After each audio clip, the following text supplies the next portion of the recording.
an alternative of creating this link, render out a PNG sequence. This way it's on alpha, and then bring it back into Premiere. Let's look at that process.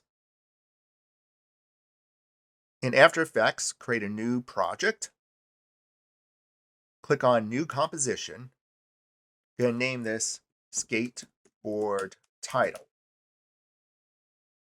From the presets, select HD TV 1080 at 29.97 frames per second. How long is this animation? This will be a 15-second animation, which is 450 frames, and clicking on OK. The background in After Effects is alphaed. This is the button that you can see things are alphaed on. This is the project window, Windows, Workspace. Click on Effects if you don't see your project window right here. I'm going to type the same title as the earlier part of this video.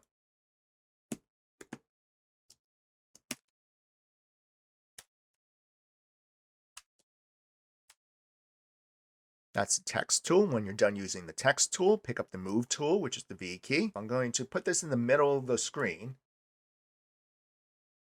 Off on the right side, you should see your paragraph and character palettes. If you don't see them, go into Window, Character, and Window Paragraph.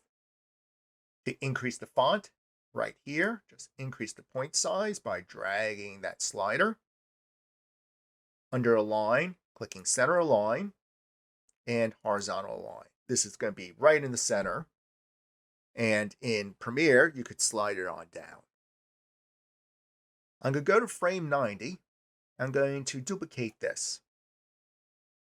Type in 90 right here. Or you could drag the playback head to frame 90 and you can see the numbers right over here.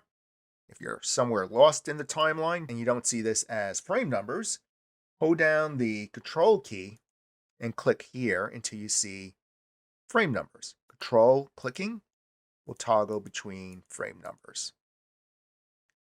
At this point, I'm going to cut this video, pressing the Option right bracket or Alt right bracket that trims this layer to this end.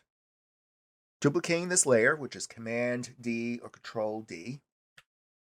If I want to move this segment on this side of the playback head, you can drag it over, or with the playback head right here, press the left bracket without any Alt or Option key. The intro, I'm moving my playback head here. Go under Effects and Presets.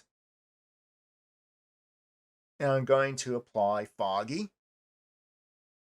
And on this second layer right here for the outro, going to the beginning right there, drag out the preset of Evaporate.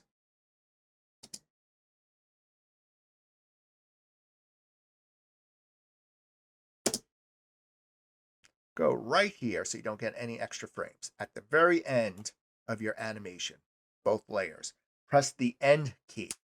That trims the workspace, and the workspace is the active rendered area within After Effects. Next step is to render out a PNG sequence and get it back into Premiere and compare the two techniques.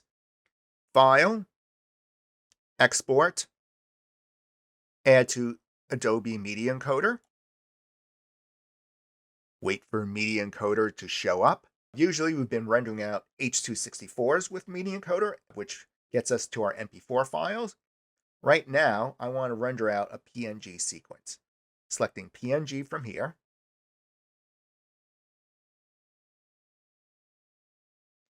It should say alpha. We need that alpha in order to overlay this on top of the video. Select the folder. And after you select a folder, click on Save and render the PNG sequence.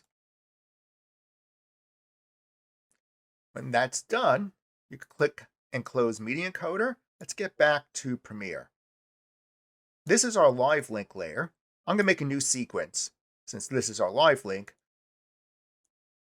let me just drag this video to new sequence, and this way we could compare the two. Import the PNG sequence, right-click, import, select the first image in the PNG sequence, make sure image sequence is selected and click on open. Drag this out just like you would drag out any other piece of media. And now hit play.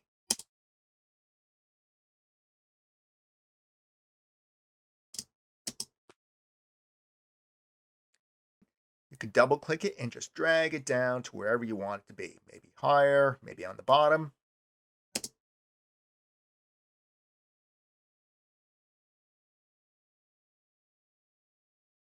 This is our rendered out PNG sequence from After Effects.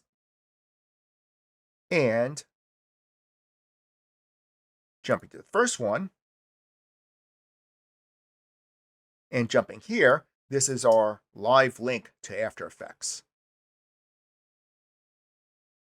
The only difference would be if you're in front of your computer, you might hear your computer get a little stressed out because it is using a live link into After Effects.